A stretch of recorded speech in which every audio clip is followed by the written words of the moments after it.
আজকে রোজা ইফতার করতে গিয়ে এমনটা হবে কখনো ভাবতে পারিনি। তো তোমরা ভিডিওটা সম্পূর্ণ দেখো, তাহলে তোমরা বুঝতে পারবে। তো চলো ভিডিওতে যাওয়া যাক।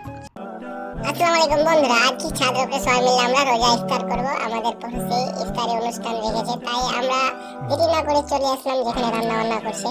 এখানে প্রথমত দেখতে পাচ্ছ তোমরা মাংসগুলো ধুয়ে রেডি করছে, তারপরে এখানে আছে পেঁয়াজ রসুন মরিচ কাটা হচ্ছে, তারপরে এখানে আরো কিছু আছে আইটেম। এটা দেখো তোমরা, শাক সবজি যেগুলো হবে রান্না বান্না। তারপরে পেঁয়াজগুলো নিয়ে এসে এখানে ধুয়ে তারপরে আমরা দেবো মাংসতে।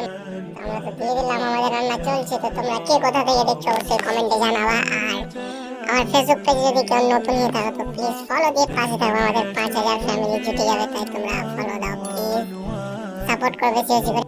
তো তোমাদের সাথে কথা বলতে বলতে রান্নাটা আমাদের কমপ্লিট হয়ে গেল। আর বিকালে আমাদের ইফতারের সাথে আরো অন্যান্য আইটেম আছে, যেগুলো এখানে কাটাকাটি হচ্ছে তোমরা দেখতে পাচ্ছ। আর মাত্র 30 মিনিট মতো সময় ছিল, তাই আমরা তাঁতুল করে নিলাম বন্ধুগুলো। দেখতে পাচ্ছ তোমরা এখানে অসাধারণ ভাবে তাঁতুল করার পর এখানে আমরা চলে আসলাম আমাদের টিউবওয়েলের গোড়াতে, আমরা মুখ হাত ধুয়ে নিতে পারি।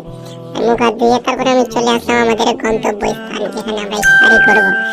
সাথে তোমরা দেখতে পাচ্ছ আমাদের যে দুটো ফ্রেন্ড ছিল, এরা দেখতে পাচ্ছ এরা বসে গেছে অলরেডি ইফতারি করার জন্য। ঠিক আছে, ইফতারি করবে এরা। আর দেখতে পাচ্ছ তোমরা ফাঁকা জায়গাটা প্রথমে দেখিয়েছিলাম, সেখানে কত সুন্দর ভাবে অনেকগুলো মানুষ বসেছে ইফতারি করার জন্য। একসাথে আমরা আজকে ইফতারি করব। আমাদের নেশুদা তোমরা দেখতে পাচ্ছ, পুরাই ভালো লাগছে।